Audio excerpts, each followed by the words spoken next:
আজকে একটু ঝলমলে রোদ উঠেছে, এই দেখুন।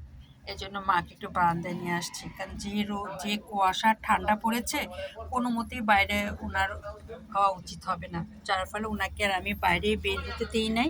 এই একটু রোদে ঝলমলে উঠেছে, যার ফলে ভাবলাম যে একটু একসঙ্গে মা মেয়ে চা খাই। আর এই কারণে আমি বেলকুনিতে নিয়ে আসছি। আমার বেলকুনিতে যথেষ্ট পরিমাণ রোদ ওঠে, যথেষ্ট পরিমাণ রোদ আসে, যার ফলে আমার ফুলগুলো খুব সুন্দর ফুটে। এই দেখুন কত কলি। মা তুমি চাটা নাও, এই যে চা খাও, তুমি খাও, আমি একটু কথা বলতেছি তো। মা আর আমার চা এই যে এখানে, মা মেয়ের চা দুজনেরই আছে। রোদ উঠেছে বিদায় মাকে বারান্দায় নিয়ে আসছি, আর একটা টুল সবসময় থাকে মা বসে থাকার জন্য।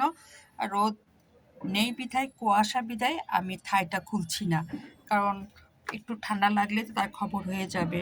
আর মা যাওয়া যাওয়া করছে তার ছেলের বাসায়, আমি ঠান্ডার জন্য একটু রাখতে চাচ্ছি, যে একটু ঠান্ডাটা কমুক তারপর সে যাক, কারণ সে চলে গেলে তার পাওয়া যাবে না, তখন সে ছেলের বাসায় থাকবে। আমার বারান্দাটা দেখুন কত সুন্দর ফুল ফুটছে, এই দেখুন।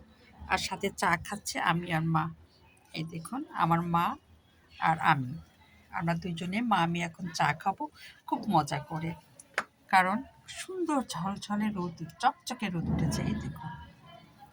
তেমন ফুলগুলোও তেমন খুব সুন্দর লাগছে, দেখুন একটু বাতাসও আছে। এই দেখুন আমার ফুল, এই দেখুন, এই যে দেখুন চকচকে রোদে চকচকে ফুল। আর কলিও তেমন আসছে, একটু রোদ পেলেই সেই পরিমাণ ফুল ফুটবে। ওই দেখুন,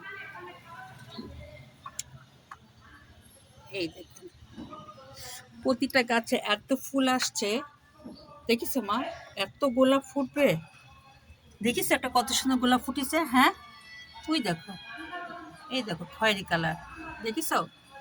আর কত দেখো, প্রতিটা গাছে এমনিকে সারাদিন যত্ন নেই, খালি কও যে বারান্দায় বসে থাকিস, কে বারান্দায় বসে থাকো কে, এই কারণে, কারণ আমার এই গাছগুলোর যত্ন নেই বিধায় একটু সুন্দর ফুল ফোটে।